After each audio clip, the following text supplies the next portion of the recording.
ಸ್ನೇಹಿತರೆ, ಈ ನಕ್ಸಲಿಸಂ ಹುಟ್ಟಿದ್ದು ಹೇಗೆ, ಎಲ್ಲಿ ಅನ್ನೋ ಇಂಟ್ರೆಸ್ಟಿಂಗ್ ಮಾಹಿತಿಯನ್ನು ಕೇಳ್ತಾ ಹೋಗ್ತೀವಿ ನೋಡಿ. ಪಶ್ಚಿಮ ಬಂಗಾಳ ರಾಜ್ಯದ ನಕ್ಸಲ್ಬರಿ ಎಂಬ ಹಳ್ಳಿಯಲ್ಲಿ ಹುಟ್ಟಿದ್ದು ಈ ನಕ್ಸಲಿಸಂ. ನಕ್ಸಲ್ಬರಿ ಎನ್ನುವ ಹಳ್ಳಿಯಲ್ಲಿ 1967ರಲ್ಲಿ ಕೃಷಿ ಕೂಲಿ ಕಾರ್ಮಿಕರು ಭೂಮಾಲೀಕರ ವಿರುದ್ಧ ಸಿಡಿದೆದ್ದು ಸಶಸ್ತ್ರ ಹೋರಾಟದ ಘೋಷಣೆಯನ್ನ ಮೊಳಗಿಸಿದ್ರು. ಆ ಹಿಂಸಾತ್ಮಕ ಹೋರಾಟದ ನೇತೃತ್ವ ವಹಿಸಿದ್ದು ರಷ್ಯಾ ಹಾಗೂ ಚೀನಾದ ಹೋರಾಟದ ಮಾದರಿಯಿಂದ ಪ್ರಭಾವಿತರಾಗಿದ್ದ ಕಮ್ಯುನಿಸ್ಟ್ ಮುಖಂಡರಾಗಿದ್ದ ಚಾರು ಮಜುಮ್ದಾರ್.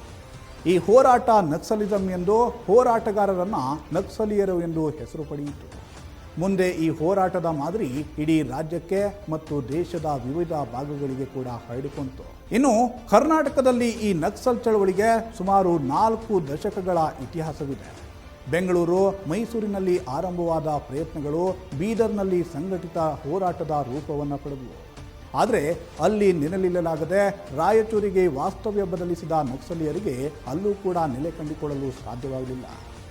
ನಂತರ ನಕ್ಸಲರ ಹೆಜ್ಜೆ ಗುರುತು ಕಂಡುಬಂದಿದ್ದು ಪಶ್ಚಿಮ ಘಟ್ಟಗಳ ತಪ್ಪಲಿನಲ್ಲಿ. ಕರ್ನಾಟಕದಲ್ಲಿ ನಕ್ಸಲ್ ಚಳವಳಿಯನ್ನ ರೂಪಿಸಿದ್ದು ಸಾಕೇತ್ ರಾಜನ್.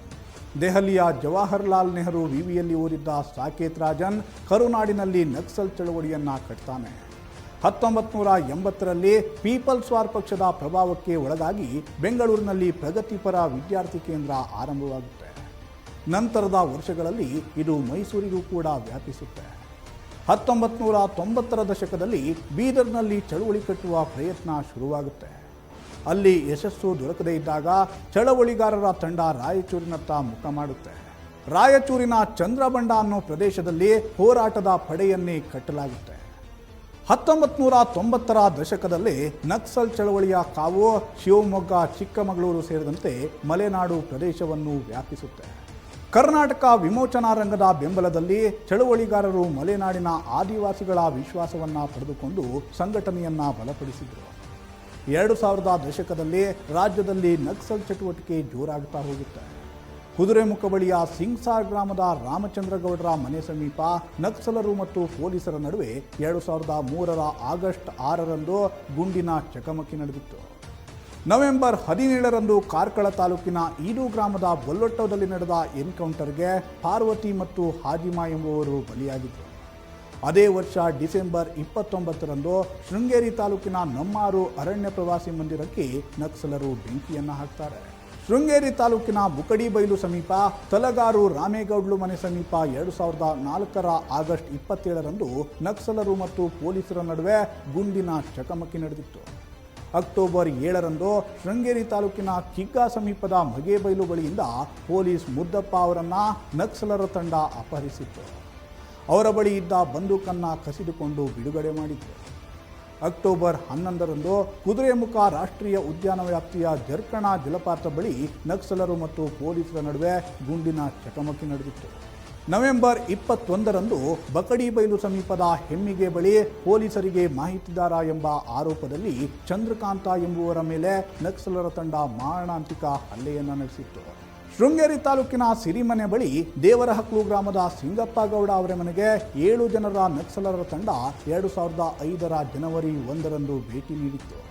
ಜನವರಿ 29ರಂದು ಶೃಂಗೇರಿ ತಾಲೂಕಿನ ಕಿಗ್ಗಾ ಸಮೀಪ ಅರಣ್ಯ ಇಲಾಖೆ ಕಳ್ಳಬೇಟೆ ನಿಗ್ರಹ ದಳ ಬಿಡಾರದ ಮೇಲೆ ನಕ್ಸಲರು ದಾಳಿಯನ್ನು ನಡೆಸಿದರು. ಇನ್ನು 2005ರ ಫೆಬ್ರವರಿ 6ರಂದು ಕೊಪ್ಪ ತಾಲೂಕಿನ ಮೆಣಸಿಹಾಡ್ಯದ ಬಲಿಗೆ ಬಳಿ ನಕ್ಸಲ್ ನಾಯಕ ಸಾಕೇತ್ ರಾಜನ್ ಮತ್ತು ಶಿವಲಿಂಗು ಪೊಲೀಸರ ಗುಂಡಿಗೆ ಬಲಿಯಾಗಿದ್ದರು. ಇದು ನಕ್ಸಲ್ ಚಳವಳಿಯ ಜಂಗಾಬಲವನ್ನೇ ಕುಸಿಯುವಂತೆ ಮಾಡಿತ್ತು. ಬಳಿಕ 2006ರಲ್ಲಿ ಅದೇ ಜಾಗದಲ್ಲಿ ನಕ್ಸಲರ ತಂಡ ಇವರಿಬ್ಬರ ಸ್ಮಾರಕವನ್ನು ನಿರ್ಮಿಸಿ ಶ್ರದ್ಧಾಂಜಲಿಯನ್ನು ಸಲ್ಲಿಸಿತ್ತು. ಸಾಕೇತ್ ರಾಜನ್ ಹತ್ಯೆ ಬಳಿಕ ನಕ್ಸಲ್ ಚಳವಳಿಗೆ ರಾಜ್ಯದಲ್ಲಿ ಹಿನ್ನಡೆ ಉಂಟಾಗಿತ್ತು. ಬಳಿಕ ಜೂನ್ 23ರಂದು ಕುಂದಾಪುರ ತಾಲೂಕಿನ ಶಂಕರನಾರಾಯಣ ಸಮೀಪದ ದೇವರುಬಾಳು ಬಳಿ ನಡೆದ ಎನ್ಕೌಂಟರ್ಗೆ ಮೂಡಿಗೆರೆ ತಾಲೂಕಿನ ಸಬ್ಲಿ ಉಮೇಶ್ ಮತ್ತು ರಾಯಚೂರಿನ ಅಜಿತ್ ಕುಸ್ಬಿ ಬಲಿಯಾಗಿದ್ದರು. ಇದಾದ ಬಳಿಕವೂ ರಾಜ್ಯದಲ್ಲಿ ಆಗಾಗ ನಕ್ಸಲ್ ಓಡಾಟ ಪತ್ತೆಯಾಗ್ತಲೇ ಇತ್ತು.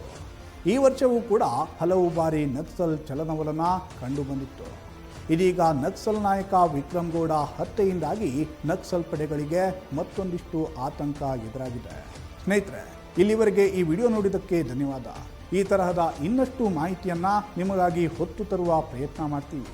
ಅದಕ್ಕೂ ಮುನ್ನ ನಮ್ಮ ಚಾನಲನ್ನು ಈವರೆಗೂ ಸಬ್ಸ್ಕ್ರೈಬ್ ಮಾಡ್ಕೊಂಡಿಲ್ಲ ಅಂದರೆ ಈ ಕೂಡಲೇ ಸಬ್ಸ್ಕ್ರೈಬ್ ಮಾಡ್ಕೊಳ್ಳಿ, ಸಪೋರ್ಟ್ ಮಾಡಿ.